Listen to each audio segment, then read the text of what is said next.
মাসিহ আদ-দাজ্জাল ইয়াহুদরা বিশ্বাস করে তাদের মুক্তি দিতে সারা বিশ্বে একচ্ছত্র শাসন প্রতিষ্ঠা করবে। তাদের মধ্যে একজন ত্রাতা যিনি তাদের মুক্তি দেবেন, দাজ্জালকে তারা মেন করেন।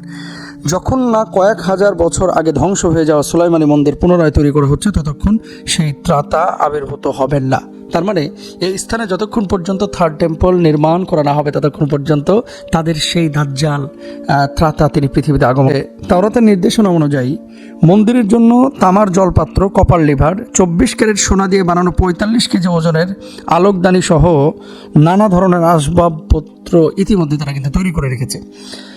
এরপরে দেখেন, ধারণা করা হচ্ছে শিগগিরই তারা থার্ড টেম্পল নির্মাণের উদ্যোগ নিতে পারে। 2022 সালের যে ঘটনা আপনারা সকলেই জানেন, যে ইউএসএ থেকে কিছু গরু তারা নিয়ে গিয়েছিল।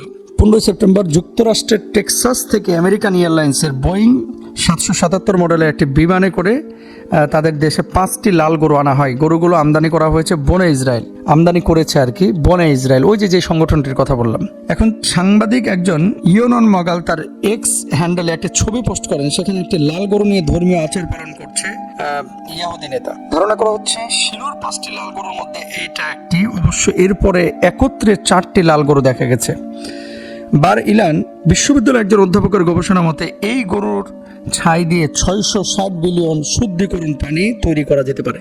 তাদের একটা আকীদা হচ্ছে তারা অপবিত্র, তো এই পবিত্রকরণের জন্য এই কাজ করতে হবে। ওই গরুকে পোড়াতে হবে, তারপরে উৎসর্গ করে ছাই দিয়ে নিজেদের পবিত্র করবে। এটা হচ্ছে তাদের কথা। তো এই ইয়াহুদ জাতির সাথে গরুর যে সম্পর্ক, এটা কিন্তু নতুন না। মুসা আলাইহিস সালাতু ওয়াস সালামের জামানাতে আমরা দেখেছি যে গরুর প্রতি আলাদা টান আছে, যেভাবে আমাদের পার্শ্ববর্তী দেশের মানুষের প্রতিও আমরা নজর দিলে দেখতে পাবো তাদের গরুর প্রতিও কিন্তু আলাদা দৃষ্টিভঙ্গি আছে।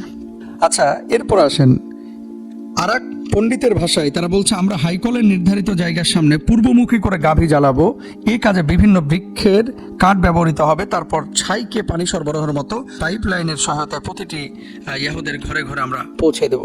এভাবে সব ইয়াহুদকে তারা পবিত্র করতে চায়। তার মানে হচ্ছে এই গরুকে পুড়িয়ে ছাই করে পানির সাথে মিশিয়ে তারপরে এই পানিটা প্রতিটা ঘরে ঘরে তারা পৌঁছে দেবে।